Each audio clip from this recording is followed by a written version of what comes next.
Hoje em dia o podcast ele está muito, né? Ele está muito, como é que eu posso dizer, popularizado, né? Está acontecendo bastante podcasts aí e por que não trazer aqui?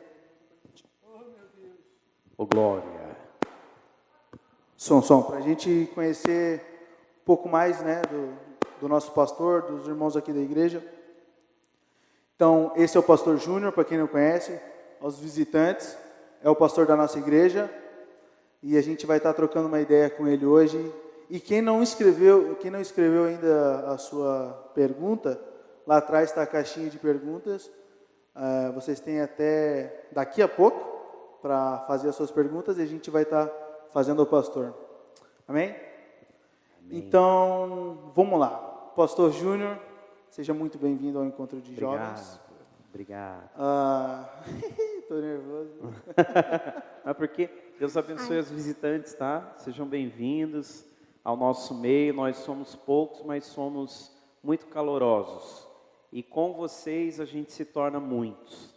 Então, que Deus abençoe vocês. Se durante essa entrevista aqui vocês quiserem fazer alguma pergunta, só procurar a caixinha lá, vai dar tudo certo. Obrigado, tá? Vocês estão fazendo um trabalho lindo, ótimo. E que Deus recompense e abençoe vocês. Amém, é uma honra. O senhor fica à vontade, tem uma aguinha com gás aí. Chique, né? Pois é, olha só, isso aqui... É que Nem Salomão, em toda a sua glória, teve uma taça dela. a gente aprendeu na linguagem do reino sobre a honra. É verdade. É Eu acredito que primeiro ele pode se apresentar, né? Sim. Falando seu nome, de onde você veio, contando Você pode um contar a sua pouquinho de história você. já. Já pode começar desde o ventre, já. Desde que eu vim da Europa, né? Quem me dera. Eu sou o Júnior, sou marido da Aline, que está ali com o Anthony, e está vindo mais um, ou mais uma, nós vamos saber dia 14 de abril. Exerço meu ministério pastoral oficialmente, fui consagrado a pastor em 2014, mas estou aqui nessa igreja pastoreando junto com meu pai há 18 anos. Também tem muitas pessoas passaram por aqui, que contribuíram para que essa igreja chegasse aonde está. E eu tenho contado com a ajuda desde que eu peguei a igreja há 2 anos. Eu tenho contado com a ajuda de pessoas preciosas. E a Ana Marcela é uma delas, junto com o Mateus, que é minha sobrinha, que eu sou filho de uma mãe de 4, né? Então tem o pai da Ana Marcela, que é o mais velho, depois vem a Jaqueline, a Débora e eu que sou o último. E estamos aí na estrada para fazer cumprir o propósito de Deus. E como foi a infância do pastor Júnior? Bem Até tranquila. a vida tranquilo? Bem tranquila. Eu já quis matar o porteiro. Meu Deus, cara. Já quis, eu já... Porque na nossa época tinha porteiro, podia brigar. Hoje o porteiro não pode falar nada para o filho de ninguém.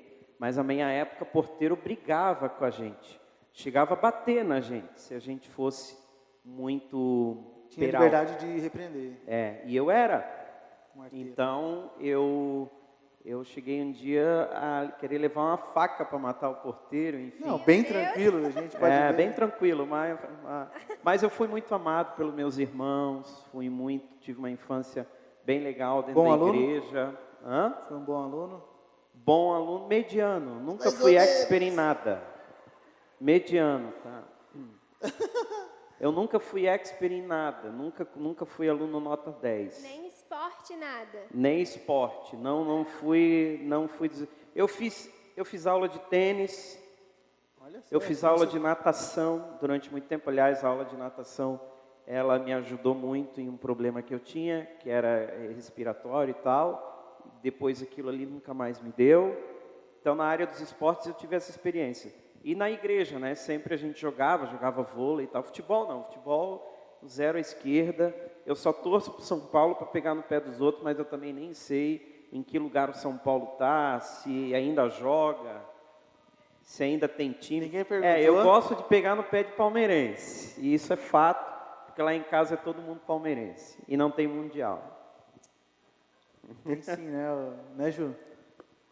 E a adolescência também foi tranquila na escola?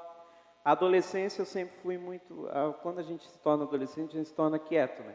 Então eu era muito peralta quando eu era criança, quando eu me tornei adolescente já fiquei bastante quieto.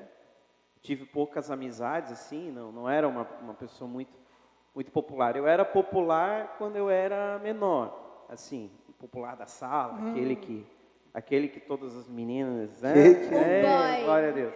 Mas Boyzinho. isso, infelizmente, passou muito breve, foi muito breve.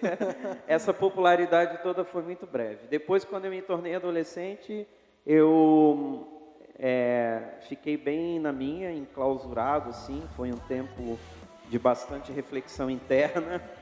E Sempre na igreja.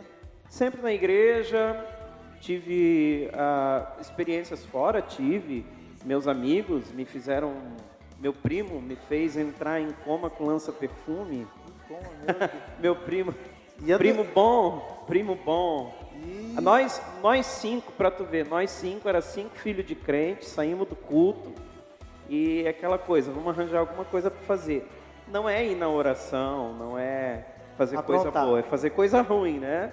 Aí a gente foi para a beira da praia, meu primo tinha lá um lança-perfume e ele colocou em mim, eu entrei em coma, mas foi terrível. Nunca mais também. E a dona Nazaré? Fiquei com uma dor de cabeça terrível. A mãe só soube depois. Aí eu parei com essa questão de fazer loucura, assim. Nunca fui muito de fazer loucura. Eu sempre faço aquilo que é mais, que eu sei que está mais, tem mais base. Aquilo ali tem uma base, então eu vou fazer. Se é muita loucura assim, eu não faço não. Hoje eu tô mais assim. Ah, que bom, né? E teve algo na tua adolescência que te marcou muito? Na igreja, principalmente? Principalmente na igreja foi a minha inserção no grupo de louvor. Foi o tempo em que eu comecei com louvor. Foi uma época muito boa. Aí é que eu descobri o meu propósito e dali eu comecei a ter um crescimento absurdo, porque quando, isso eu vi na faculdade, porque eu fiz faculdade de Direito, e a faculdade de Direito ela é muito falada, a gente sabe, né, Mateus? A gente faz júri simulado, a gente tem que dar opinião lá na frente e tal. Debate. E isso tudo eu senti, esse crescimento, quando eu fui para a faculdade. Por quê? Porque o pessoal que não tem vivência na igreja, corre de falar em público, corre de fazer as coisas, e a gente já está acostumado. Então a gente se sai muito bem, porque a gente já está acostumado a falar na igreja, no culto de jovens. Então, a minha adolescência foi marcada principalmente por esse fato. A minha inserção no grupo de louvor e a descoberta do meu chamado. Foi um tempo poderoso, aonde Deus me selou, me escolheu, e dali para frente eu pude ter algo para o que viver, algo para trabalhar em cima daquilo que era o meu chamado. E já sabia que cantava bem, assim, desde criança? Quando eu estava na adolescência, que eu ficava dentro do quarto, eu ficava cantando. Então eu tinha lá um monte de playback e eu cantava, dividia a voz, tinha playback de quarteto, tinha playback de música solo. Ali eu fui me aperfeiçoando. É quando Deus ele te coloca no escondido para te aperfeiçoar para o público. Ele sempre vai fazer isso. Jesus fez isso. Jesus nasceu, depois tem um intervalo onde Jesus reaparece na história.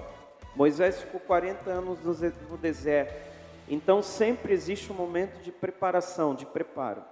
Eu creio que aquele momento da minha adolescência onde eu ficava no quarto cantando com playback, e eu não saía de noite, não ficava em outros lugares, eu ficava em casa, cantava com playback, era algo que eu gostava, não era algo que eu fazia me martirizando, ó céus, ó vida, não, eu gostava daquilo.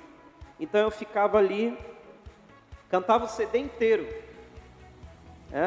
sozinho no quarto, CD inteiro, o quarto me ouvia, mas foi a preparação para que hoje, sempre que eu ministro aqui em cima, num culto de domingo com a igreja cheia, eu me lembro do quarto, porque foi lá que Deus me forjou para estar aqui hoje. Então sempre tem um momento de preparo de Deus, para depois Ele te fazer avançar. E você se lembra como foi o seu primeiro louvor para a igreja? Foi terrível porque a vergonha Era tímido. era timidez, só que assim, o primeiro que foi solo, né? Antes eu cantava com todo mundo junto, então é mais fácil para tu esconder. Tinha um ministro do louvor e a gente fazia o apoio. Mas eu cantei mesmo o meu primeiro hino com o Gilson, com meu cunhado, pai do Ricardo. O pai do Ricardo, quando eu tinha 10 anos, ele me fez cantar o primeiro louvor na igreja cheia. Ele ficou no primeiro banco ali e ele ditava para mim, eu acho que eu tinha uns 12, 13 anos. Ele ditava para mim ali a música e eu cantando. Depois daquilo lá, aí todo mundo, canta para nós no culto tal, canta no culto tal, canta no culto de casais, aí começou. Aí começa, porque igreja é assim, né, meu? Igreja, quando tu coloca os teus dons, todo mundo vê, aí o pessoal te absorve e ali tu começa o teu chamado se eleva a 100 por hora. Ô tio, tu sabe que a gente já fez isso, né? Que na apresentação da Áurea ia cantar eu, a Nicole e o Ricardo. Aí, gente, a gente passou a tarde inteira ensaiando. E o tio ensaiando a gente, o tio e a Aline. Ensaiando a gente lá no quarto ainda. Isso. Chegou aqui na hora, a Nicole cantou certo, o Ricardo cantou certo. Chegou na minha vez, eu esqueci a letra. Aí eu só ficava assim, para os dois, qual que é a letra? Qual que é a letra? Isso mesmo. E eles com o microfone assim, cantando, né? E o tio lá embaixo, bravo, era bem ali ainda. Bravo, bravo, bravo. Aí chegou na minha vez, eu fiquei calada. Aí o tio cantou pra mim. Viu? Era autor da vida ainda. Autor da música. vida, eu sou o milagre da vida. essa A primeira mesmo. música que eu cantei foi essa. Canta aí, Ana Essa- Marcela. Eu não sei. Não sei a letra. Ela ainda não lembrou, ainda não lembro. Foi a primeira música que eu cantei foi essa, ó, Milagre da Vida. Sempre você cresceu na Assembleia de Deus. Positivo? Isso. Sempre foi Assembleia de Deus. até- Assembleia de Deus, aí teve um tempo na Igreja Adventista, que foi, nós passamos um processo na nossa vida. Algo que me marcou na minha adolescência também foi esse processo da nossa vida, que o meu pai ficou doente, nós éramos bem de vida, falimos, enfim, teve um processo financeiro bem terrível, e eu peguei tudo isso dentro de casa. Então, nessa época, minha mãe foi com umas amigas na igreja adventista, e a gente ficou lá um tempo, né? E depois saí. Chegou a morar em Curitiba, né? Ou não? Cheguei a morar em Curitiba. Mas tu nasceu em Curitiba? 3 meses. Não, eu sou itajaiense. Itajaense? Marieta Conderbornal. Que legal. Tu estava falando ali da faculdade. Como é que foi esse período aí acadêmico? Foi tranquilo? Foi tranquilo, tive bastante amizades boas. Tive amizades mundanas, pessoal do mundo, mas não me corrompi. Às vezes eles diziam assim, lá em Balneário, porque eu fiz um pouco aqui em Itajaí e terminei mesmo, foi no campus de Balneário, porque o campus de Balneário, para direito, ele é melhor, ele tem menos alunos. Então tinha estacionamento, chegava, dava de estacionar, que aqui em Itajaí não dá. Verdade. Chegava, né, a Univale é uma loucura. Então eu terminei na Univale de Balneário. Então lá em Balneário tinha muitos amigos que diziam assim, vamos ali, depois da aula nós vamos ali naquele barzinho, tal. Eu disse, tá, não, beleza, pode ir, depois eu vou. Não ia, entende? Tu tem que ter jogo de cintura, entende? Quando tu se trata com o mundo, tem que ter jogo de cintura. Eu não perdi amizade com ninguém, mas também eles não ditavam aquilo que eu ia fazer. Eu tinha meus princípios, eles conheciam, eles sabiam. Você foi confrontado alguma vez? Fui confrontado por... Na realidade, eu não fui confrontado. A sala foi confrontada e eu, mais um amigo meu pastor, nós nos manifestamos na época.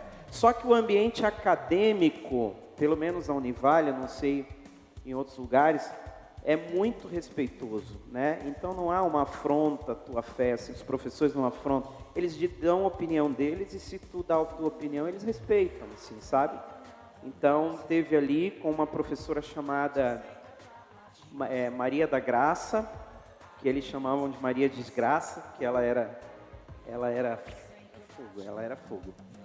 Mas ela era bem legal. Aí depois, coincidentemente, foi a única professora que eu tive algum problema de ideias, não foi nada pessoal, de ideias, foi ela.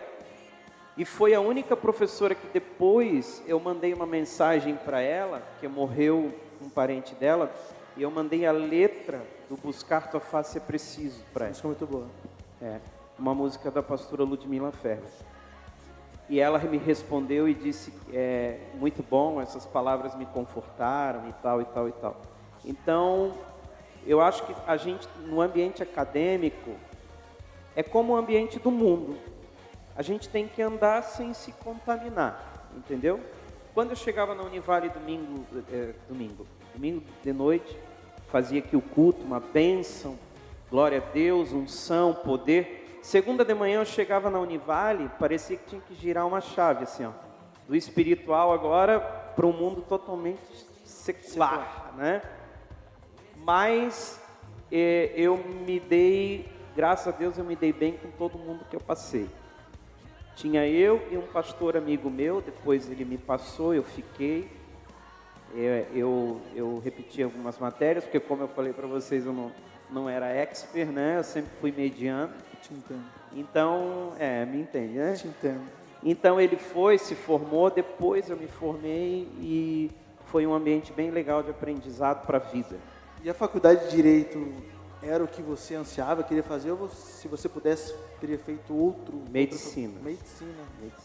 Eu queria fazer medicina. Tanto é que quando eu estava no 5º período de Direito, minha mãe falou para mim assim, filho, tu queres que o pai e a mãe troquem para medicina? O pai e a mãe fazem um esforço e tu faz medicina. Só que eu estava vendo que o esforço deles para Direito já estava gigante. Se eu fizesse medicina, coitados, eles não... Era 5 períodos de Direito não jogado fora. E era 5 períodos de Direito jogado fora. Daí eu disse para eles, não, deixa assim. Aí depois eu vou ver o que Deus tem para mim mais para frente. Amém, glória a Deus. Você, né, é um homem tão bem vivido, né, já teve várias experiências. Eu vi que na tua... Tu é um adulto, né? Eu ia dizer na tua fase adulta, como se tu não fosse. Mas no início da tua fase adulta você fazia rádio e TV. Rádio e TV. Como é que foi esse período de TV? Foi legal, muito bom fazer rádio e TV. Essas experiências aí. Te dá uma experiência bem grande. Eu fazia televisão quando o CI tinha a TV Brasil Esperança. Eu fazia televisão junto com o pai. O pai sempre me carregava, né? O pai sempre dava jeito de me carregar para me colocar no propósito. Como é que era o programa? O programa era o Mão Amiga, à noite, que os pastores do CI faziam, cada um dia da semana. E o nosso, eu acho que era quinta-feira, se eu não me engano. Quinta-feira, Palavra Amiga. E ia assim de meia-noite a 2 da manhã, uma coisa assim. Então ali a gente falava ao vivo, aconselhava as pessoas ao vivo. As pessoas ligavam, pediam oração e a gente ali ao vivo conversava com elas, pregava, falava e tinha uma abrangência bem grande na TV. E ao mesmo tempo a gente fazia o programa de rádio todo domingo, era das 2 às 3, depois foi 3 às 4, mas sempre por aí. Programa Harmonia e Paz. Programa... Não é? Eu acho que era Harmonia e Paz, era do CI de Navegantes na época, né? CI e tal, e ali a gente também fazia a mesma coisa. Aconselhava as pessoas, pregava, tocava hino. É muito legal, cara. Foi um tempo bom. Tempo bom, é bem legal. Alguma vez teve alguma dificuldade? Se arrependeu de fazer? Não queria fazer? Às vezes a gente não quer, né? Às vezes porque te prende. Escute, toda rotina vai te prender. Quando tu quer construir uma história, tu não pode querer ser livre. Por quê? Porque, eu quero ser livre. Ou tu é livre, ou tu constrói uma história. Porque para construir uma história, tu vai ter que ter compromissos. Vai ter que ter, não adianta. Então, eu era adolescente. Eu queria sair domingo, marcar alguma coisa para sair e tal. Mas eu sempre ficava com o pai e com a mãe para fazer o programa para a igreja. E a Aline também. Nisso tudo já existia a Aline, né? Ah, então já pegando o embalo, como você e a Aline se conheceram? Conta um pouquinho da história de vocês. Na maternidade, eu acho. Pois é, porque a Aline tá na família primeiro que eu. A Aline está na família primeiro do que tu, então acho que assim que Noé terminou a arca, a Aline apareceu na minha vida. Não, assim, ó, quando eu vim para Navegantes, que o pai veio pegar a igreja aqui, foi em 2003. Foi em 2003. Então nós começamos, para quem não conhece a nossa história, nós começamos uma igreja lá perto da praia, debaixo de um prédio, numa garagem de um prédio na realidade. Depois dali nós viemos aqui para frente, para essa sala da frente aqui onde tem uma casa, e depois viemos para cá em 2010, onde a gente está.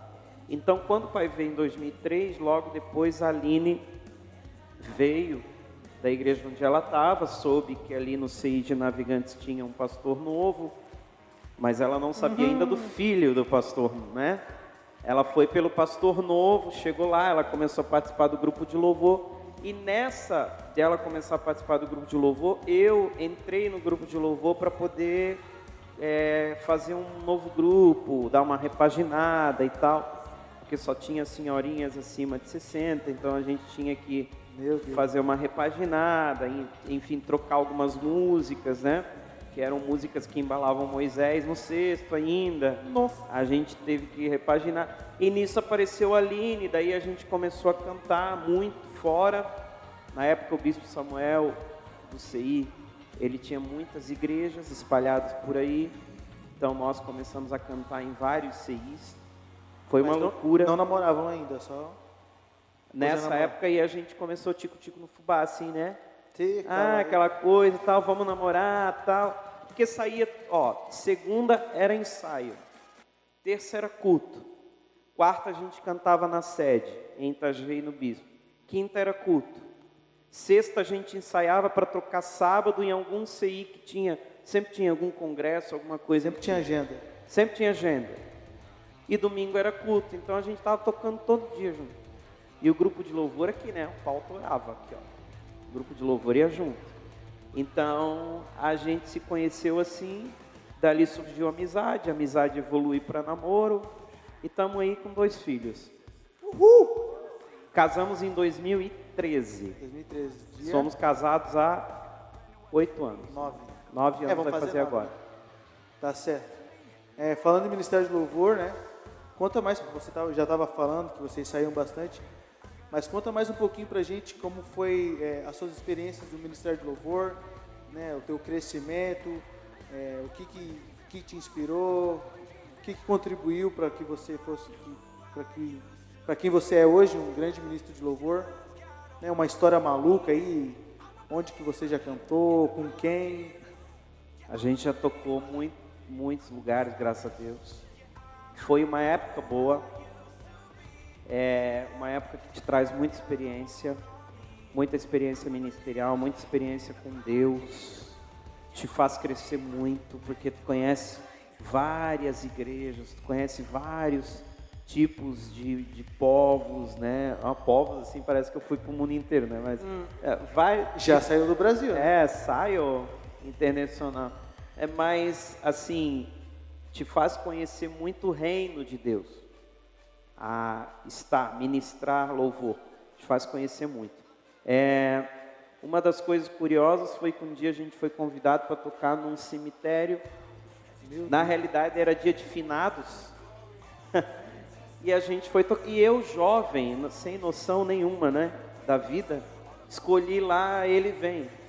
Então todo mundo lá indo para orar pelo seu morto, e a gente lá, e ele vem, saltando pelos montes, lá no meio do cemitério de Itajaí, né? Nós todos animados lá, e ele vem. Aí depois de um tempo é que alguém me falou, né? Júnior, tu sabe que Ele Vem não é uma música legal para tocar no dia de finados, né, cara? O cara morreu, e Ele Vem. Então, tipo assim, foi experiência. A gente já chegou em lugar que faltou luz, aí a gente teve que tocar no gogó, cantar no gogó. Já tive lugar que eu cheguei para tocar e não deixaram tocar. Meu Deus, como é que foi isso? A banda toda foi para tocar, só que daí tinha uma banda lá profissional, uma banda chamada de gaúcho, como é? Muito famosa aí no Brasil, Opus Dei, Aí os caras não deixaram a gente cantar porque ia mexer nos instrumentos deles. A gente já Aonde isso? empenha. Empenha. Teve um evento, nós íamos tocar, ensaiamos para aquele evento dias e dias e dias, aqui nessa igreja aqui da frente. Chegou lá, o cara da Opus Dei não deixou tocar porque ia mexer nos instrumentos dele. Em contrapartida, a gente já teve momentos de louvores poderosos, aonde a gente foi assim visitado pelo Espírito Santo. Momentos, dias que a gente foi tocar que a gente não dava nada, sabe? Hoje a gente vai lá tocar, beleza, mas não está com grande expectativa. E naquele dia que o Espírito Santo move, toca, e a gente já ficou até meia-noite, assim. Você que foi o fundador do Harmonia e Paz? Foi. O nome veio da mãe. A mãe que deu o nome. Sempre a vovó tem que estar, né? Sempre. Ela é bem ativa. Nós estávamos indo para Curitiba e o meu pai e minha mãe participaram de um grupo em Curitiba chamado Canção e Paz, que tem até hoje. Canção e Paz. Inclusive meus primos lá em Curitiba, tudo cantam no Canção e Paz. Aí a mãe falou, bem que podia ser então Harmonia e Paz, né? O nome do grupo na época. Aí chegou aqui, eu falei para os meninos gostaram, ficou. Harmonia e Paz. Daí a gente cantou por vários lugares, fomos visitados pela presença de Deus. E teve muitos dias em que a gente se questiona no chamado, e eu ia me questionando, mas chegava lá, Deus confirmava. Então, tocar fora. Hoje eu não faço mais porque eu estou em outro propósito pastoral e tal. Mas tocar fora te dá muita bagagem. Muita bagagem. Quem pode, O que pouca gente sabe é que você não só canta, você toca também. Verdade, nem achei, meu Deus, nem Você toca bateria e o que mais? violino.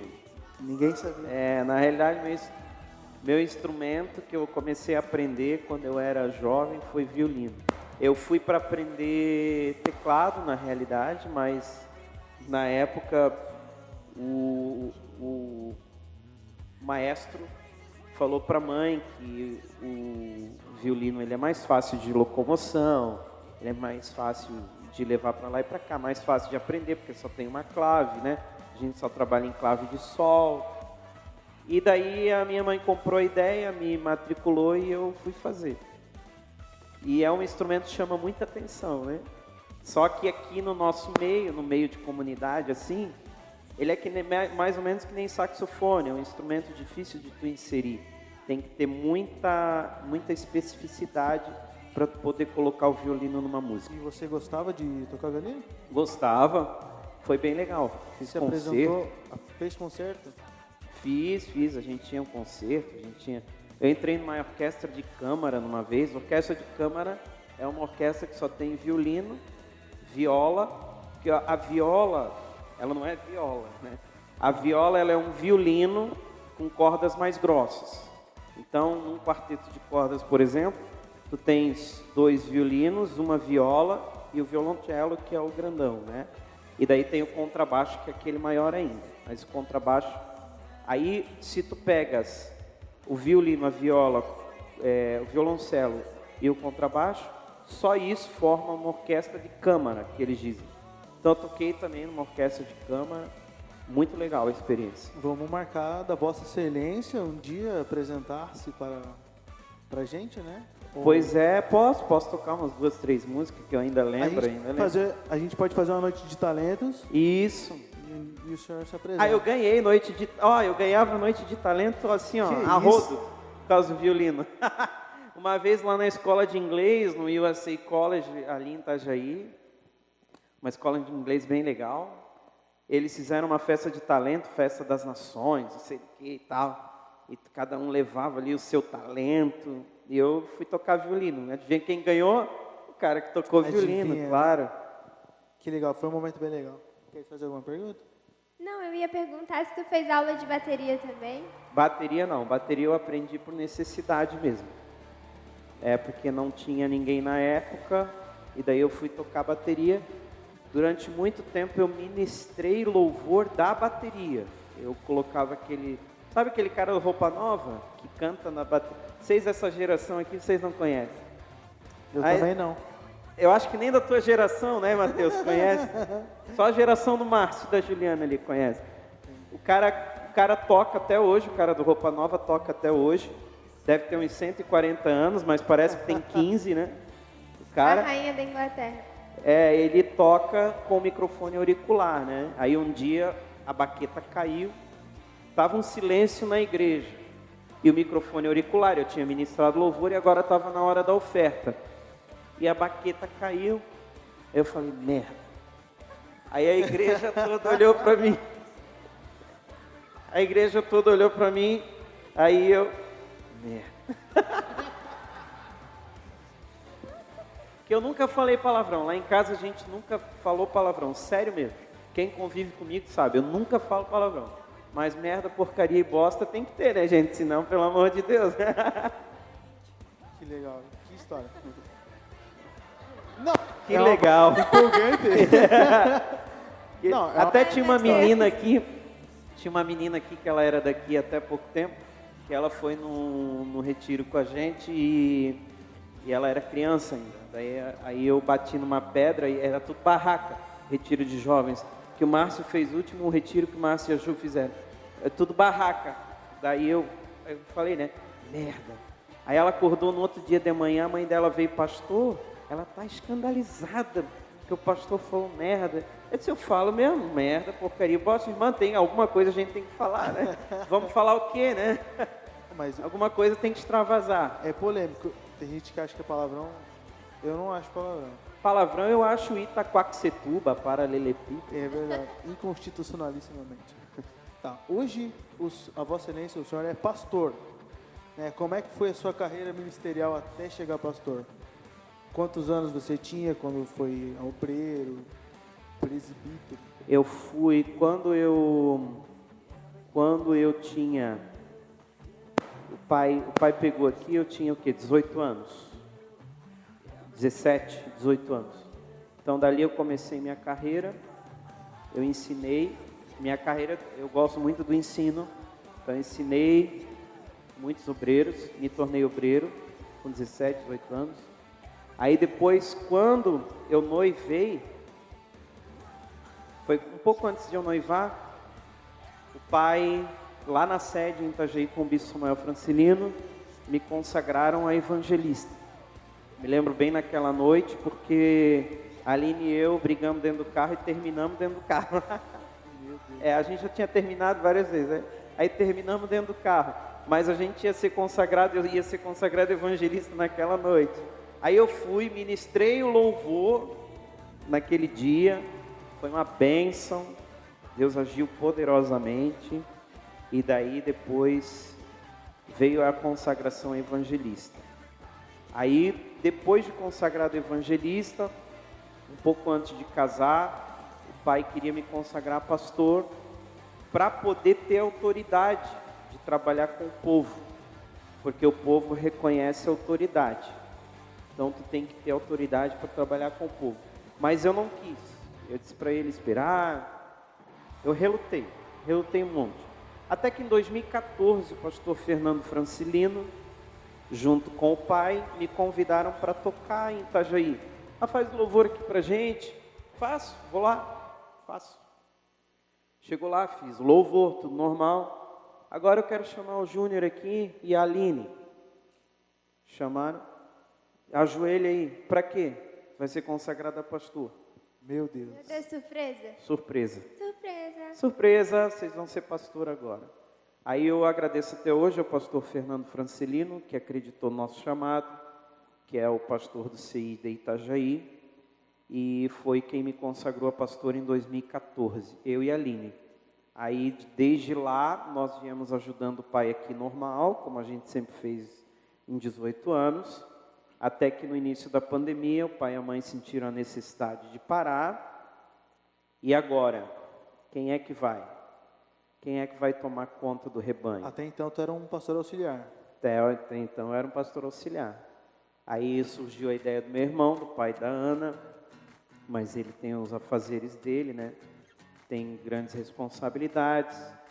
Tinha outros pastores aqui, mas surgiu então a ideia de eu pegar, continuar o trabalho, e nós estamos aqui continuando um trabalho que já foi feito há muito tempo atrás. E como que é a rotina de um pastor, os desafios, ou como que era a rotina de um pastor auxiliar e agora de um pastor presidente? Pastor auxiliar é bem melhor, porque o pastor auxiliar tu não tem compromisso com nada. Tu tem compromisso em desenvolver aquilo que o teu pastor mandou. Júnior, vai lá e faz um culto. Legal. Agora tu não tem a responsabilidade do resultado, como um pastor presidente tem. O que acontece? O pastor presidente, a gente tem reuniões o tempo todo.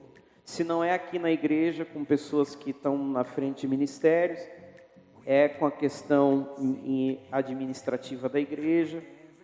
Então hoje, por exemplo, tem uma pessoa que está cuidando para nós do assessoramento jurídico da igreja. Bem mais agitado.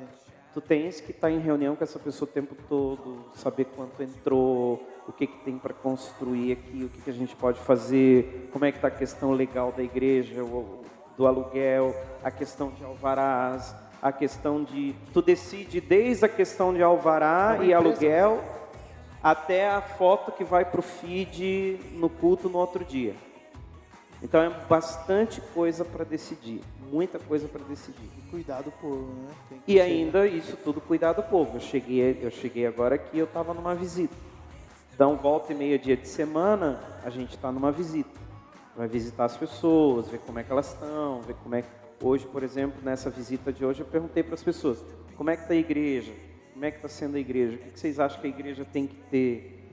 Né? Nem sempre, eu sei, como pastor, tem muitas coisas que a igreja poderia oferecer, poderia ter, mas não tem pessoas para isso. Então, eu peço a Deus que envie obreiros para a sua seara e a gente consiga atender a igreja da melhor forma possível. A gente tem vivido um tempo, graças a Deus, um tempo muito poderoso, a gente tem vivido um tempo muito gostoso aqui na igreja, e isso é fruto de muita oração, de muita união entre os líderes para avançar.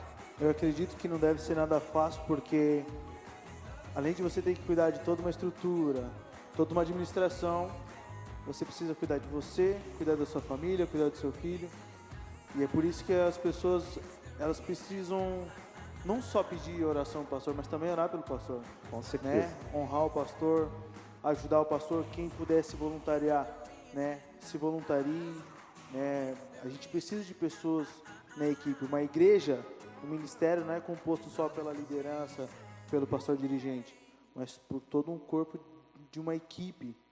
Até se a gente pega a estrutura da igreja primitiva, ela não era focada em pastores. Ela era uma comunidade de pessoas e tinham os pastores, os bispos, os anciãos, né? Os bispos, que eram pessoas que cuidavam. O que aconteceu na igreja primitiva, ali quando a igreja iniciou? As refeições eram servidas por todos os apóstolos e pelos voluntários, até que se chegou à conclusão de que os apóstolos deveriam se separar para a leitura da palavra, porque tem isso, no meio de todas essas questões jurídicas e sociais, de mídia social. Hoje, o Léo está aqui, ó, ele é do grupo de mídia. Ele sabe que eu estou devendo vídeos para eles, vídeos devocionais eu estou devendo, eu devia fazer. Só que, por enquanto, eu ainda não tive um tempo para parar, elaborar um devocional, vídeo e tal. Então, dentro de tudo isso, tu ainda tem que elaborar. Por exemplo, as mensagens da última série que a gente teve, que foi Linguagens e Reino de Deus. Eu não peguei de nenhum lugar, eu fiz. Então, tu faz, tu pesquisa. Eu estou fazendo um material agora para a Escola de Ministérios, que é uma visão panorâmica da Bíblia, do Velho Testamento e Novo Testamento, que está me tomando um tempo assim gigantesco. Então, o que a igreja primitiva chegou naquele momento à conclusão? De que os bispos, de que os apóstolos, perdão, deveriam ficar à disposição da palavra e os voluntários trabalharem. Então, uma igreja, ela começa a ter uma inteligência de liderança quando ela entende que os líderes, eles têm que trabalhar independentemente do seu pastor. Porque se o pastor tiver que estar em tudo e fazer tudo, não precisa de liderança, entende? Tu tem que ter uma liderança inteligente. Por isso que quem se torna um voluntário, um líder, nos ajuda e nos ajuda muito. Você tem algumas referências, como pastores, referências de igreja, ou alguém que te inspire muito? Eu ia perguntar isso. Quem ou o que te inspira, assim, suas referências? Pessoas que eu gosto, assim, pastores que me inspiram. Eu entrei numa rede de pastores chamada Rede Inspire, de igrejas, que ela tem como pastor principal o pastor Carlito Paz, de São José dos Campos. Então, no modo de fazer igreja, a igreja dele é uma igreja que nos inspira bastante. Tem o pastor Robson Thomas, de Criciúma, da Igreja das Nações, e a pastora Cristesma, que nos deram um suporte no início aqui. Até me deram algumas, a gente ligou para eles, até a gente está devendo uma visita para eles. Tem o pastor Telmo Martinello, também de Criciúma, que tem uma igreja gigantesca, a ABA. Eu conversei com ele me indicou alguns livros e tal. Eu orei por ele no encontro da Rede Inspire, e ali a gente criou uma amizade. Na realidade, eu sentei, eu não sabia, mas naquele dia não tinha mais lugar. Eu cheguei atrasado, como sempre. Cheguei atrasado, aí sentei numa mesa que eu nem conhecia ninguém, eram os maiores pastores de Criciúma. Aquela mesa só tinha águia dos grandes, e eu nem sabia de nada. Então, orei ali com eles, fizemos algumas coisas ali juntos, ministrações, e pegamos amizades. E ali Deus preparou. E também outro pastor que eu tenho estado bem próximo é o pastor Júnior Galvão, de Florianópolis, pastor da SEM Floripa, e o pastor Bruno Gouveia, da SEM Norte da Ilha de Florianópolis. São essas pessoas assim que têm caminhado com a gente, têm ajudado a gente. E falando em igreja, a palavra church, como é que ela surgiu, como é que ela nasceu? A palavra... Que esse nome, né? O nome? Então, antes de a gente pegar a igreja, a Aline tinha tido um sonho em que tinha uma igreja, ela via uma igreja, ela via um lugar, e este lugar era baseado na palavra. Veio um anjo no sonho e tal, falou com ela, e disse que este lugar é baseado na palavra. Beleza, isso passou-se aí 4 anos que ela teve o sonho, a gente pegou a igreja aqui. E nós quisemos naquele momento nos emancipar por questões teológicas. Nós nos emancipamos da sede e agora o nome. E aí ela veio com o sonho, tem que ser uma igreja baseada na palavra. E nisso eu estava em contato com o pastor Telmo Martinello, que é da Abba Pai Church de Criciúma. E daí, junto com isso, palavra, Telmo Martinello, Abba Pai Church. Aí eu disse para ele, o que tu acha? Palavra Church. Uma igreja que inspira, por causa da Rede Inspire, que eu acabei de falar. Aí fechou esse nome, oramos, Deus confirmou e está aí. Palavra Church, uma igreja que inspira. Falando em sonhos, você tem um grande sonho? Quais são seus sonhos? Assim, Olha, eu tenho um grande sonho de ser uma igreja relevante aqui na cidade. O grande sonho do meu ministério, de alguma forma, ser relevante para as pessoas. Esse é um sonho que eu tenho. Uma igreja que inspira. Uma igreja que inspira pessoas, porque hoje a gente tem muita igreja. Igreja virou supermercado. Eu não gostei desse produto aqui, eu vou para outro. Não gostei aqui, vou para outro. Tá, mas e no fundo de tudo isso? O que está te inspirando? O que está te levando a ser uma pessoa melhor? O que está te levando? Então, eu estou nessa busca. Eu quero chegar nisso. Eu quero chegar num lugar em Deus aonde Ele possa me dar estratégias para eu entender o coração do povo e assim poder ministrar nos corações do povo. Show de bola. Eu ia falar aqui do casamento. A gente pode falar quais são os desafios de uma vida a dois, né? Os prós, contras, tu não vai falar que tem, né? Senão depois o bicho pega. Não, tranquilo. Tranquilo. A Aline e eu, a gente é muito aberto assim nessa questão de conversar sobre casamento, porque eu comecei a namorar com a Aline, ela tinha 14 anos, eu tinha 18, então agora ela está com 30 e poucos, eu também vou para 38. 38, são 2 anos a menos. 38, né? Então, quer dizer, casamento, gente, é uma união de prioridades. A gente pega duas pessoas que são totalmente estranhas e une elas em prioridades. A gente tem que aprender a lidar com os defeitos do casamento, do outro, porque lidar com qualidade não precisa de aula. Todo mundo gosta da qualidade um do outro. A gente precisa, na realidade, refinar os defeitos e compreender os defeitos de cada um e, sobretudo, ter amizade. Amizade, respeito, saber até a hora de ir, até a hora do que falar, né? É claro que tem momentos que o bicho pega, em que todo mundo fica alterado, sai do seu normal, mas no normal é bom manter a amizade, sobretudo, sabe? Um debochar do outro, sem ter malícia, um ser amigo do outro. Então nós somos bastante amigos, assim, nessa questão. Que bom, que bom. Outra coisa importante, sempre concorde nas decisões, sempre tomem as decisões juntos, porque se der errado, mérito para os dois. Se der certo, mérito para os dois. Se der errado, os dois têm culpa no cartório, não precisa ficar um acusando o outro. Tem alguma história entre vocês dois muito engraçada? Algo assim, não, isso aconteceu e marcou a gente. Tem Olha, muitas. Tem bastante. Da Argentina, da lua de mel de vocês. É Foi algo roubado, assim. né? Ah, sim, na minha lua de mel, roubaram meu iPad lá em Buenos Aires. Jamais imaginei que ia ser roubado naquele lugar, mas vocês sabem que a Argentina ela é socialista, então ela tem uma crise financeira muito grande.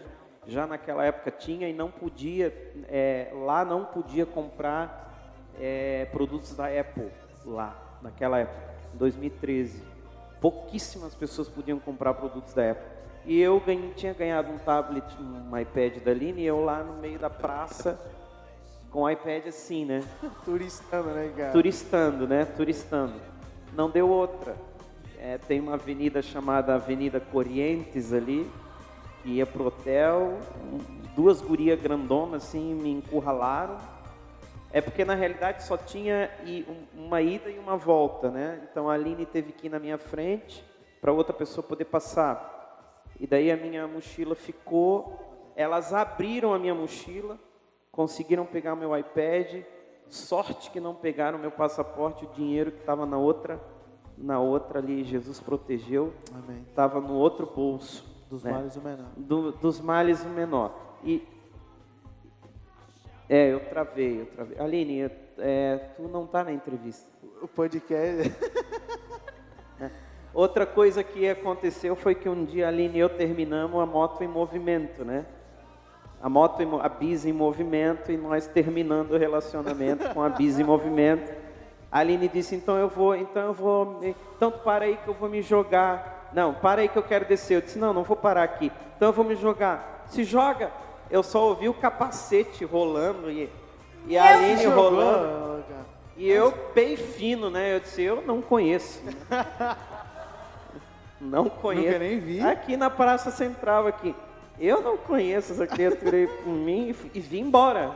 Né? Não quis Deixa saber. ela lá. Deixei ela lá, maluca. E teve uma vez na praia também, né? Na praia, que ela começou a andar pela praia, quis suicidar. Entendeu? Hoje ela me desdenha, mas ela quis se suicidar por eu querer terminar. Ela coisas te ama assim. demais. Ela não Desde quis me adolescente. perder, não quis me perder de jeito nenhum. Amor platônico. Falando casamento, hoje você é papai. De 2. Papai de 2. Como é que tá sendo isso para você, essa paternidade? Experiência ótima. Paternidade, experiência ótima. O dia que vocês aqui forem papais, mamães, vocês vão ver. É muito gostoso. Mas antes você não... Antes não. Antes não tu não queria. quer, antes tu não quer. Antes de ter, tu... Não vou ter, não quero. Deus o livre. Mas depois que tem, tu vê que é coisa de Deus. Tu sente aquele amor É. incondicional. Diferente. Meu Deus. É Como foi o super- dia que o Antônio nasceu, você viu ele pela... Ai, cara, é muito sobrenatural. Eu participei do parto, né? Então eu fiz o parto da Aline junto com as enfermeiras, porque foi público o negócio. espírito. Literalmente, eu peguei numa perna, peguei... Aline, calma, calma. Quer vir aqui? Vem cá, vem. Quer vir Não, aqui? fica aí, tá? Peguei numa perna, peguei no pescoço, e a enfermeira na outra perna, no outro pescoço, e foi daqui a pouco o Anthony saiu que nem um peixe, assim, ó, pulou lá de dentro. Eu olhei, cara, isso daí saiu lá de dentro, que milagre de Deus mesmo. Aquele Chorou? cordão umbilical desse tamanho. Não, eu fiquei muito vidrado nele, eu não conseguia mais tirar o olho dele, assim. Aí as enfermeiras fazem tu ir lá junto com elas saem com ele para poder pesar tudo e tu vai junto, né? Para não ter problema de identificação depois. Tu vai junto, foi muito massa, meu Deus. E tá Até ansioso pelo segundo? Oi? Tá ansioso pelo segundo? Pra quando que é? Dia 24 de setembro. Passa rápido. Passa rápido. Passa rápido. Passa bem. Vamos ver. Pretende ter Preparado mais pro um? próximo parto. Não, agora eu não posso, a Aline não quer. Daí só vai ficar em 2 mesmo. Ah, que bom. Eu ia falar sobre família, mas você já falou. Teve uma boa relação com a sua família, Graças a sempre. Deus. Todos os familiares, né? Que bom. Todos são cristãos. Todos. Tanto da família do pai quanto da família da mãe, todo mundo participa de igreja, participa de alguma atividade na igreja. Teve referência da família também já. Teve referência lá atrás. A gente fazia coral de primos. Que legal. Se juntar a família toda, faz um coral com banda, com orquestra. Vamos às perguntas, então, pra gente encaminhar. Uma pergunta. Tem bastante perguntas. Opa, Vamos que lá. benção. Como foi seu primeiro encontro com Deus? Top. Meu primeiro encontro com Deus foi, na realidade, num culto, né? Num culto, e daí foi Cara, o que dizer de um encontro com Deus? É um momento onde tu se rende, e é um momento onde Deus fala diretamente ao teu coração. Então ali foi um momento muito poderoso, porque a palavra, ela já começou a ser ministrada em um momento que eu estava muito frágil, de algumas coisas que tinham acontecido, e nesse terreno fértil da fragilidade, é um terreno onde Deus usa para poder plantar a semente em nós. E essa semente, ela vem e toma conta do nosso coração, de tal modo que brota dela uma fonte, uma árvore, sabe? Que dá muitos frutos. Por isso que em momentos estratégicos na nossa vida, a gente vê um Paulo, por exemplo, na estrada de Damasco, caindo, ouvindo a voz de Jesus, um momento estratégico onde Deus sabe o momento certo de nos pegar e o que Ele vai fazer para poder nos laçar pelo seu amor, pela sua misericórdia, para que os propósitos dele sejam cumpridos. Então foi num culto, uma palavra que veio diretamente no meu coração, não deixei nada me distrair naquele momento, que eu queria experimentar de tudo aquilo que Deus estava falando para mim. Para ter um encontro com Deus, precisa estar com o coração disposto, aberto.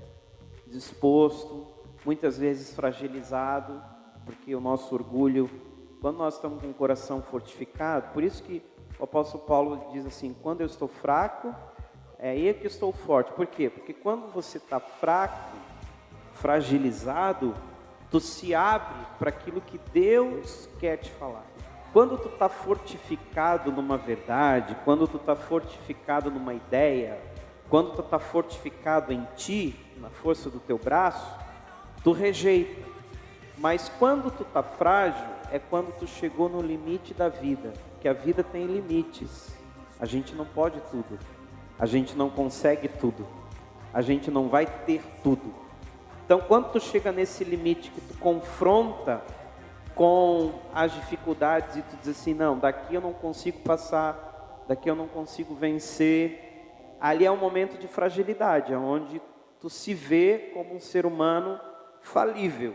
É aí que Deus vem e coloca a infalibilidade dele em ação. Próxima. O livro de Apocalipse pode ser interpretado literalmente? Não, o livro de Apocalipse ele é totalmente figurativo. Aliás, ele foi escrito para não ser interpretado literalmente.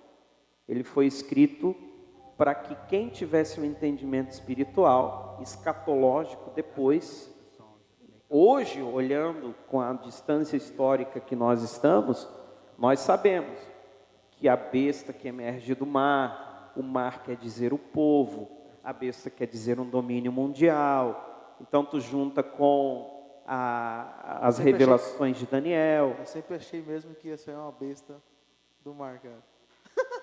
Uma besta do mar a gente pensa assim, não, é o meu primo, né? Não, a besta que emerge do mar é um domínio mundial, né? Alguns acreditam que seja a Igreja Católica. E o mar, ele representa o povo. Quando tu fala em mar no Apocalipse, está representando as nações, está representando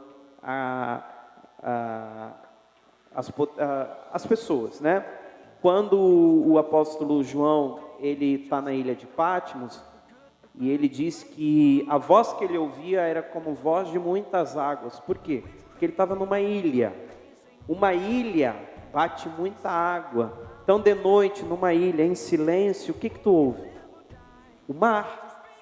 Então, ele coloca ali que ele ouvia a voz de Deus com um som, como voz de muitas águas. Então, aquela voz de muitas águas trazia para ele revelações. Então, essas revelações, elas foram figurativas, né? Nós não podemos hoje, de forma literal, uma besta que emerge para o mar, vai sair um animal gigante de dentro do mar. Não, essa besta é uma nação, é um poder que vai emergir e que vai governar o mundo, enfim, todas essas coisas que o Apocalipse traz. Essas duas perguntas aqui se completam, então vou fazer as duas juntas. A igreja tem um ministério de evangelismo e discipulado? Como funciona? Hoje nós temos sim um ministério de discipulado que nós estamos trabalhando nele para que ele possa discipular de forma sistemática quem chega na igreja, tá? Então esse ministério ele vai ficar responsável por algo que a gente chama aqui de circuito vida, que é um circuito que a pessoa vai percorrer desde quando ela chega até quando ela tiver uma maturidade cristã. E o evangelismo está dentro desse ministério, mas por enquanto nós não temos líderes para isso. Então nós precisamos ter líderes para poder preencher os nossos ministérios, até porque nós não vamos ficar fazendo ministérios e ministérios e colocando qualquer pessoa, né? Ou entulhando outros líderes. Então o que a gente vai fazer? Preparar. A hora que aparecer alguém que tem essa chama no coração, que goste de evangelismo, vai liderar o evangelismo. Por enquanto, nosso evangelismo, ele é digital. Por isso que a gente tem a equipe de mídia, para que o evangelismo digital, que hoje é o mais potente, não adianta sair com aqueles folhetinhos agora. É verdade. Não adianta. O pessoal amassa já. Isso passou. Qual é o maior evangelismo hoje? Está aqui. Todo mundo tem isso aqui e todo mundo para olhar isso aqui. Verdade. Então, para isso a gente tem a equipe de mídia para evangelizar de forma digital. Tem que estar se atualizando, né, também. Tem que estar se atualizando. Sobre o que mais é pregado aqui na igreja. O que mais é pregado? Pregado. É. Sobre o que mais é pregado. Porque a gente prega de forma geral, sabe? De tudo um pouco. Mas uma das coisas que a gente, até por conta do nome da igreja, que a gente prega é por prezar a palavra de Deus. Pelo ensino da palavra de Deus. Por isso que a gente prega aqui muita Bíblia. É que não pode focar só num assunto, né? Ah, é só finança. A gente Não. tem que falar de toda a palavra, né? Tem que ser Aquilo amplo, que vem né? de Deus. Até tem igrejas que focam em alguma coisa. Tem igrejas que focam no assunto paternidade. Tem igrejas que focam no assunto prosperidade. Tem igrejas que focam no assunto evangelismo. Nós aqui somos uma igreja que foca em vários assuntos. Se eu disser para vocês qual é o objetivo principal, é trazer uma melhor qualidade de vida cristã para as pessoas que ouvem as nossas ministrações aqui. As nossas ministrações, elas têm o objetivo de melhorar a vida cristã daquela pessoa. Para você, qual a maior dificuldade em trazer os jovens para a igreja nos dias atuais? A maior dificuldade são os próprios conceitos e preconceitos que o jovem vai adquirindo na sua vida. Até chegar jovem, nós vemos jovens muito traumatizados, jovens muito depressivos, jovens que têm tido contato muito cedo com problemas muito sérios, né? Antigamente você tinha pais e mães que se brigavam, porque os problemas eles são os mesmos há séculos, mas a maneira de responder tem sido diferente a cada geração. Então existem pais separados que criaram filhos totalmente normais, mas hoje a nossa geração é uma geração que absorve tudo de forma muito intensa, de maneira que existe muita baixa autoestima, muitos problemas psicológicos. Por quê? Porque a informação no Instagram, ela é muito rápida. Então, tu vê a vida de alguém por um recorte. Então, há muita comparação. O jovem hoje, ele se compara demais. Ele não entende que a história, cada um faz a sua. Entende? Cada um faz a sua história. Cada um tem a sua história e cada um deve valorizar a sua história. Então, existem muitos problemas pré-existentes. Antes dele chegar já na juventude, ele já absorveu muitas coisas. Uma das coisas interessantes que eu ouvi foi que um médico foi num centro de recuperação dar uma palestra e ele mostrou o cérebro, uma tomografia do cérebro de vários viciados. Então ele colocou ali a imagem, essa imagem aqui é de alguém que morreu viciado em cocaína, aqui em heroína. E depois ele mostrou uma que o cérebro estava todo comprometido. E daí ele disse assim para o auditório: esse aqui, o que vocês acham? Do que ele morreu? Ele morreu do que não? Ele morreu viciado em quê? Aí todo mundo tentou conjecturar, que droga é essa? Que droga é essa que o cara morreu viciado? E era pornografia. A pornografia, ela vicia mais do que crack, do que heroína e do que outro tipo de droga. E hoje ela é acessível aqui, ó. Mesmo que você não queira, vem aqui a foto, uma foto sensual. Vocês sabem como é que o marketing... Hoje está bem sensualizado, né? Vocês sabem como é que o marketing multinível funciona. Você vai colocando imagens, você vai colocando links, você vai colocando estímulos até que a pessoa, ela olha, ela gosta, óbvio, e começa a entrar naquele mundo. Então, uma das dificuldades que eu vejo é essa. Os jovens, eles têm várias portas de entrada para vários tipos de problemas, e eles estão se perdendo dentro desses quartos escuros, e não estão conseguindo voltar. O jovem de hoje tem acesso a tudo, né? Antigamente, por exemplo, no caso da pornografia, para alguém ter acesso à pornografia era através de uma revista. Sim. Hoje em dia ela tem acesso. E a informação, às vezes é bom tu não ter. Informação, gente, ela é boa, mas às vezes é bom você não ter. Primeiro, porque aquela informação é inútil, não vai te acrescentar em nada, mas ela vai ter algum efeito em ti, entendeu? Então, quando às vezes eu fico assim por fora, que eu não sou muito, quando eu era mais, eu gostava muito de rádio, cara, eu era estressado, porque eu já ouvia, acordava de manhã, 7 horas da manhã, já ligava o rádio, e o governo federal fez isso, e os deputados estão fazendo isso, e o Ministério Público está entrando com representação contra presidente, tudo coisa que na realidade não tem nada a ver comigo.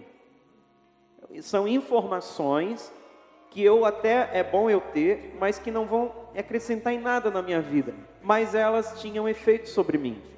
Então existem informações que não adianta você ter, você não precisa ter, entendeu? Agregue informações naquilo que é mais importante para você. Quer saber o inglês, quer aprender uma coisa nova, foca nisso e menos nas coisas que não vão acrescentar no teu chamado, na tua vida. Pegando o embalo, tem uma pergunta assim: sexo antes do casamento é pecado? É pecado, a Bíblia classifica como fornicação, mas mais do que pecado, porque hoje em dia dizer que é pecado, a galera diz assim, tá, e daí? Mas eu vou dizer uma coisa para vocês, o sexo antes do casamento, ele te prende a uma realidade que você ainda não escolheu. Esse é o problema. Você pode até fazer, pode até pecar e Deus vai te perdoar. Mas, cada vez que você tem relação com uma pessoa, você se compromete com ela. E é realmente com essa pessoa que você quer se comprometer? Porque se você não quiser se comprometer com essa pessoa, mas tiver relacionamento com ela, vai ficar mais difícil você se desassociar dela. Então, quando a Bíblia fala que não é para ter relacionamento antes de casar, justamente é para isso. É para que você não tenha um compromisso antecipado com alguém que você não quer ficar para a sua vida inteira. Porque lá em Eclesiastes 3 diz assim, que há tempo determinado para todas as coisas.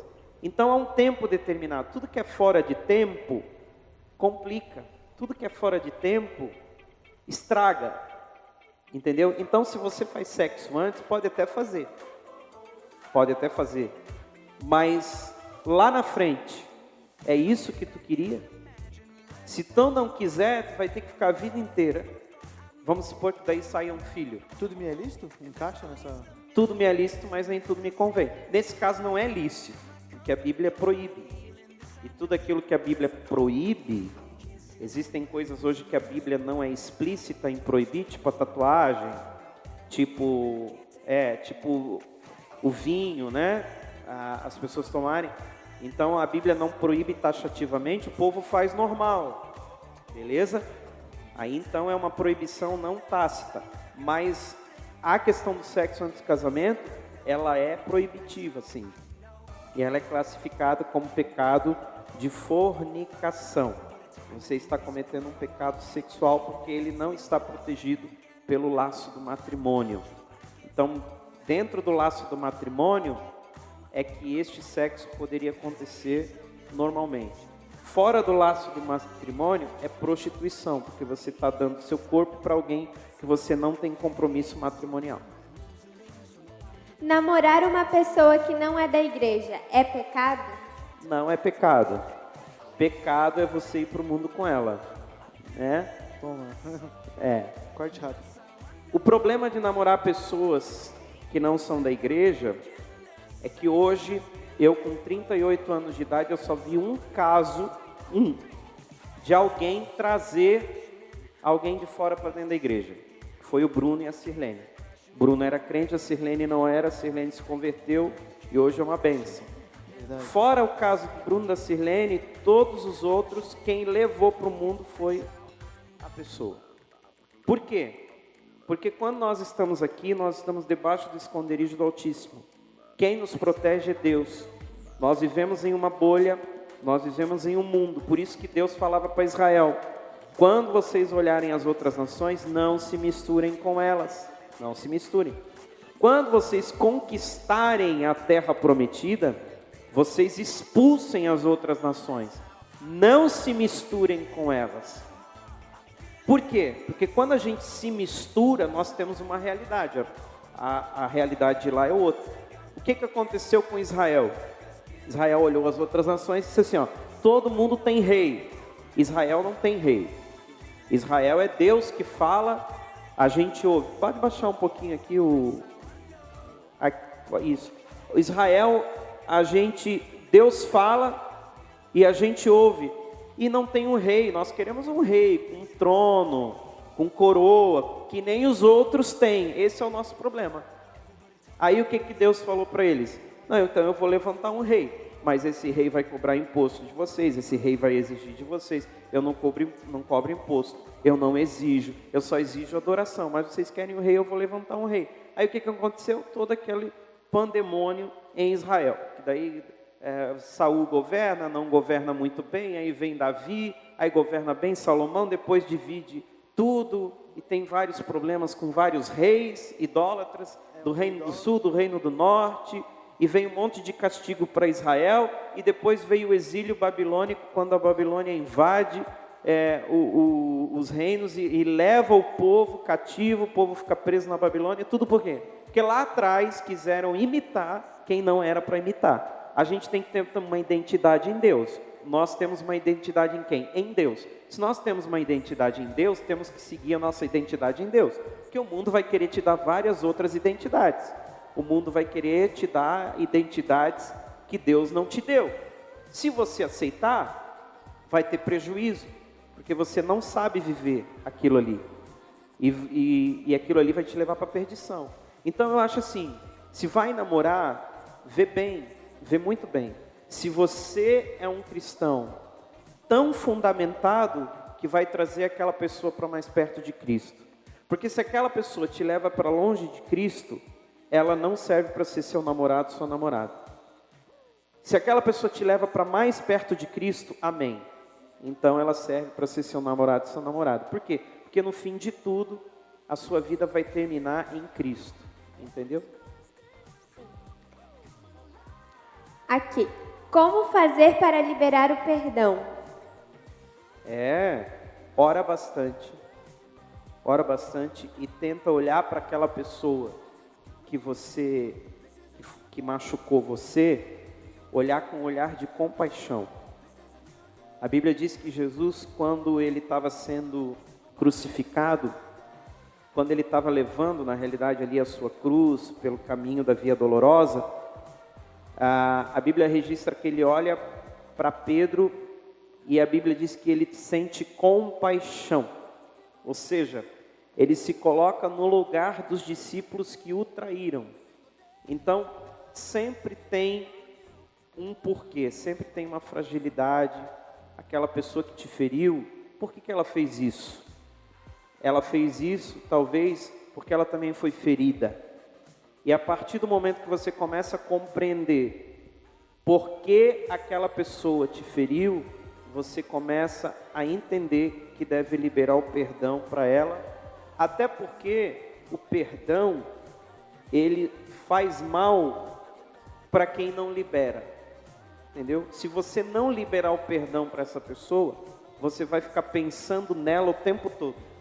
E o dia que você liberar perdão, você não vai mais pensar nela, entendeu? Então por isso que é melhor liberar o perdão. Libera, deixa viver e você vive a tua vida. Eu não estou dizendo para chegar lá, melar a pessoa, chorar com ela, dizer eu te amo. Não, mas pelo menos dizer assim, ó, você não me domina, eu te perdoo, eu te libero, porque você não me domina, eu vou viver a minha vida sem pensar nisso.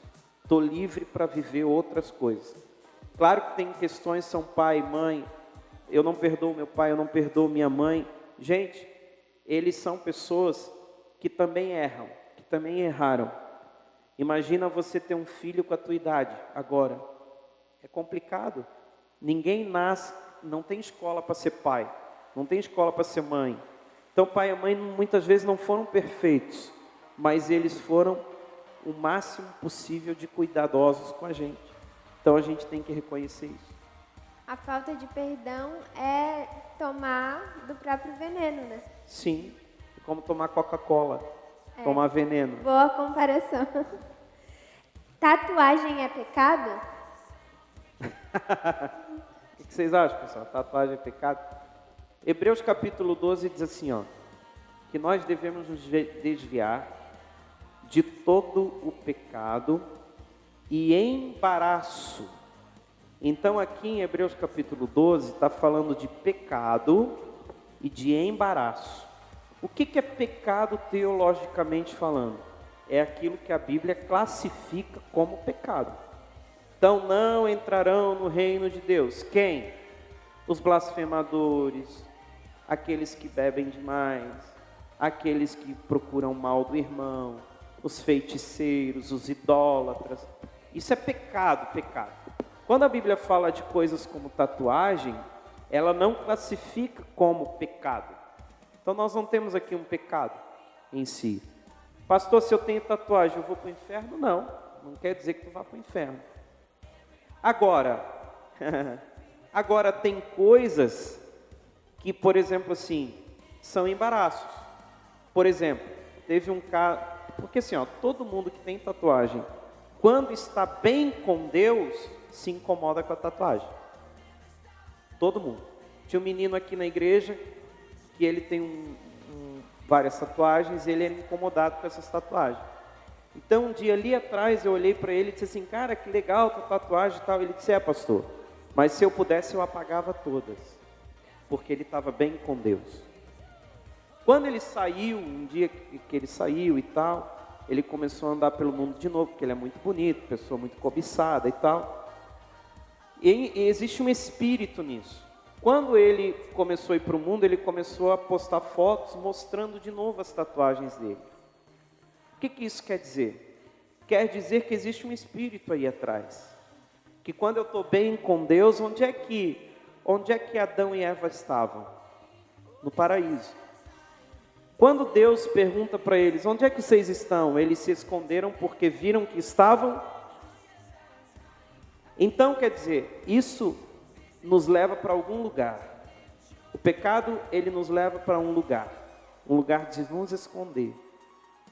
E quando nós estamos achando que estamos certos, que nós estamos debaixo de uma influência espiritual, então a realidade já mudou. O menino já começou a mostrar a sua tatuagem. Mas para que ele quer mostrar? Para quem que ele quer mostrar? Para que ele quer mostrar?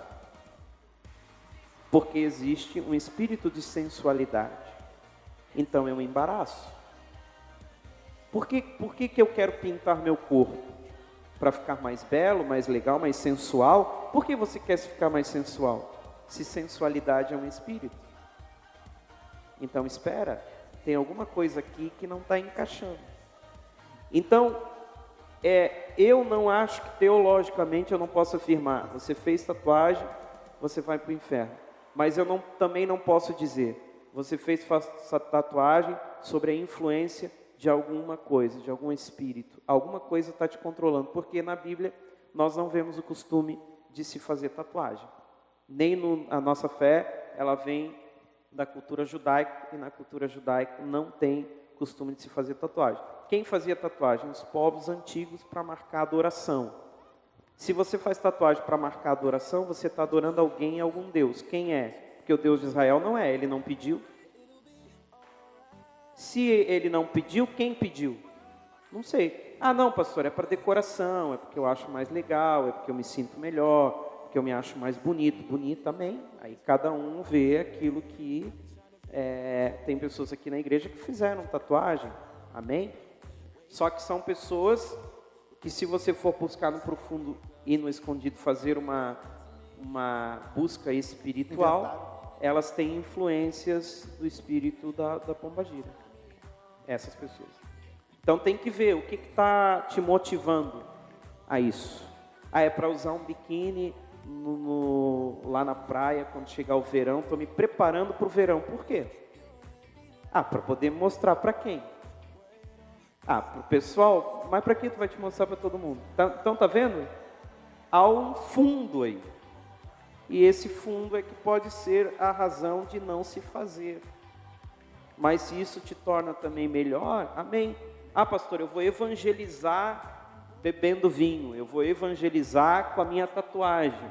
Também, se você conseguir uma pessoa para Jesus com o seu vinho ou com a sua tatuagem, glória a Deus por isso, mas eu acho que vai ser difícil. O piercing daí já são portas espirituais, tá? O piercing colocado em pontos do corpo, eu acredito assim, tá? Não é obrigado a acreditar. Mas eu acredito assim, o piercing colocado em regiões do corpo, ele atrai espíritos sexuais. Inclusive, quando você vai em centros de umbanda ou espíritas, ou enfim, sacrifícios satânicos e tal, vai ter a figura do piercing, vai ter a figura da tatuagem, vai ter a figura do cigarro e vai ter a figura da bebida alcoólica. Todas essas são figuras que no ocultismo elas chamam espírito. Aí eu te pergunto, para que um crente vai querer uma coisa dessa? Tem muita gente que duvida do mundo espiritual, né? Até dentro da igreja.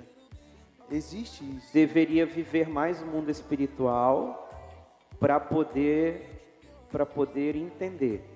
Por que é interessante para Satanás que você duvide do mundo espiritual? Porque daí você entra em portas que ele abre para você e você não acredita que aquilo ali vai te fazer mal. Quando você vê, você é escravo da homossexualidade, é escravo da pornografia, é escravo da sensualidade, e é tudo que ele quer para esse século. Não tem nada a ver, né? O tem nada a ver, isso é normal, eita coisinha que faz crente se dar mal. Verdade. A última, mas depois eu tenho mais 2 perguntas minhas. Amém. É possível perder a salvação? Eu acredito que sim, né? O que acontece? Há uma linha teológica que diz que um Deus que conhece o futuro, o presente e o passado, ele não vai poder salvar uma pessoa e depois dizer assim, não, eu não quero mais essa pessoa salva. Essa pessoa perdeu a salvação. Essa é uma linha teológica que acredita dessa forma, que você não perde a salvação, porque Deus não vai olhar para você e dizer assim, vou tirar a salvação dele. Por outro lado, não é que Deus, e daí é o que eu acredito, não é que Deus tire a tua salvação, é que a salvação ela é um processo e tem como você decair da graça, como Paulo falou na sua carta, aos irmãos que decaíram da graça. Hebreus capítulo 6 diz assim, existem aqueles que já provaram das delícias do Espírito Santo, das delícias do mundo vindouro e caíram. E caíram da onde? Caíram da graça, caíram da salvação, não permaneceram. Jesus disse, aquele que for fiel, permanecer até o fim, será salvo. Então, eu creio que quando nós recebemos a Jesus como nosso único e suficiente Salvador, nós estamos acessando a salvação. E a nossa vida cristã, ela tem que ter indícios de que nós estamos caminhando na graça e no conhecimento de Jesus.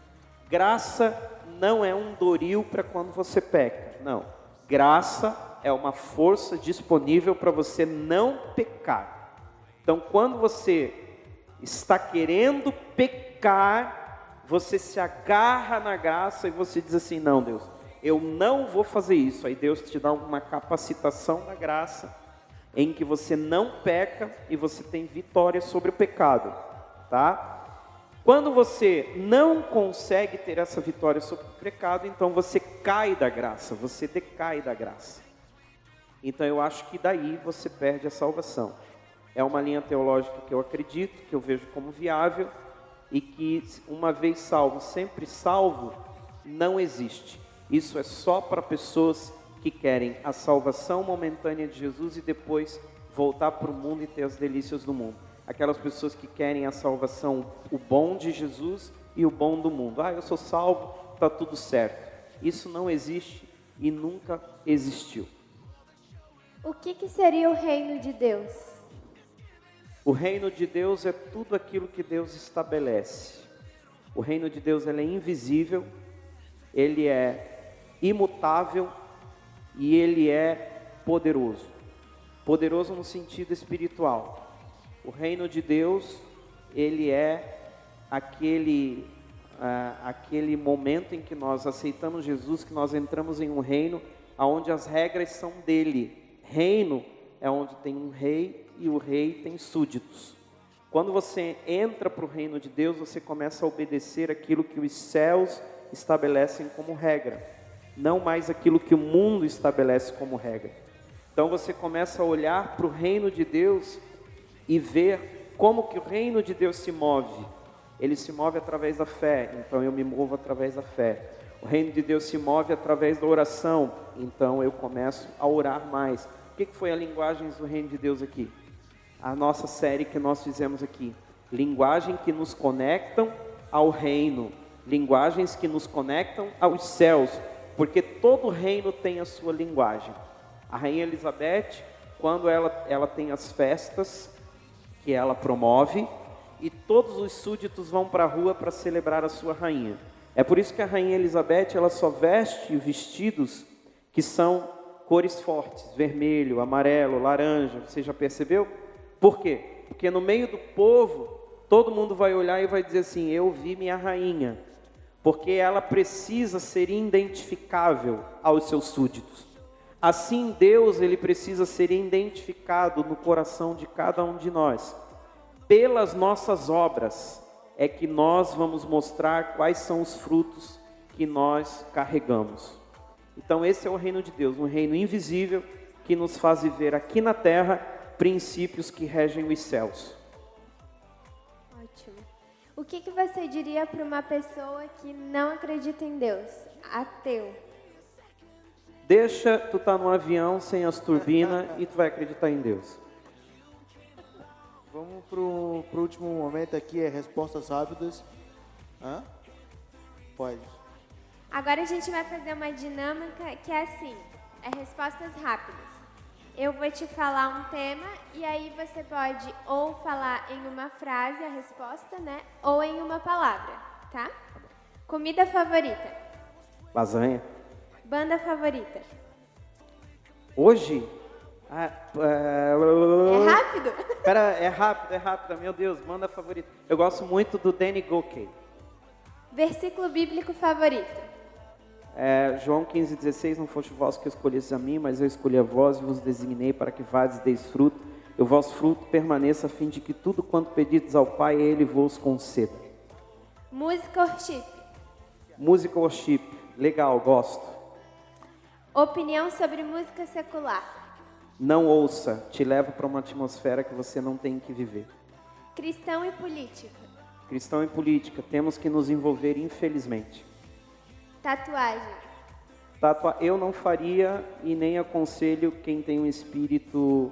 Enfim, é uma frase, né? Não faça. Se você é de Jesus, não faça. Aborto? É execrável. Aborto é terrível e é um espírito maligno. Socialismo e comunismo? Fuja. Fuja o quanto antes e nunca pegue essa ideologia para sua vida. Essa é boa. Essa eles precisam ouvir. Essa é muito boa. Ficar com um, ficar com o outro, ficar com aquela e com aquele. Aí você vai ficar com a cara no chão. Quando você fica, você, querendo ou não, está tendo contato com um outro espírito. E esse espírito começa a fazer parte da sua vida, influência com a sua vida. Então, cuidado quem você beija, porque foi no fôlego de vida que Deus criou o homem e é no fôlego de vida que pode destruir você. Amém.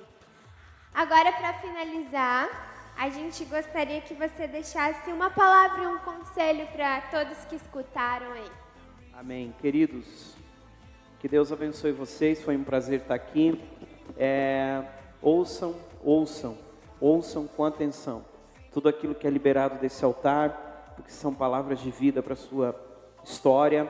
Construa a sua história, o seu legado, sem olhar para os lados, sem se comparar com ninguém.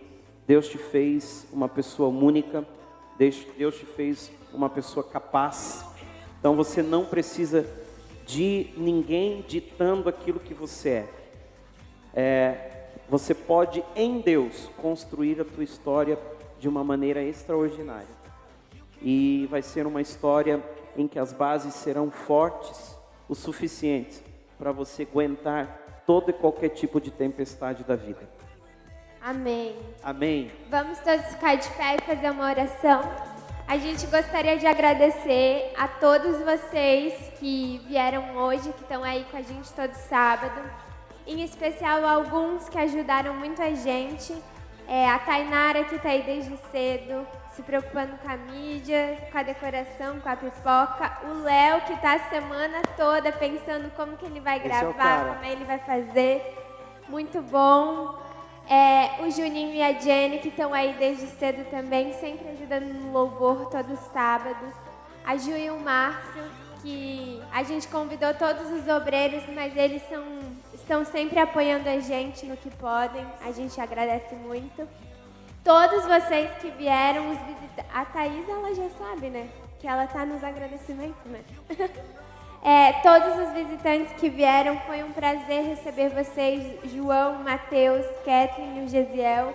Que vocês possam estar vindo sempre caminhar com a gente, vai ser um prazer. E aos pastores, né? O pastor Júnior, a pastora Aline, que sempre que a gente tem alguma ideia, eles sempre topam, sempre nos apoiam. Então, agora eu gostaria de passar a palavra dele para ele fazer uma oração por todos nós. Amém. Pegue as suas mãos, Pai de amor e graça, obrigado por este tempo. Obrigado, Senhor, por tudo aquilo que Tu estás fazendo em nosso meio, por tudo aquilo que Tu estás derramando de unção sobre nós. Abençoa, Senhor, a liderança jovem, Mateus e a Ana, a Taisa, toda a equipe, que eles possam ser fortalecidos na força do Teu poder e que essa igreja fique repleta de jovens apaixonados por Jesus. E assim nós nos despedimos, te dando toda a honra e toda a glória. Amém.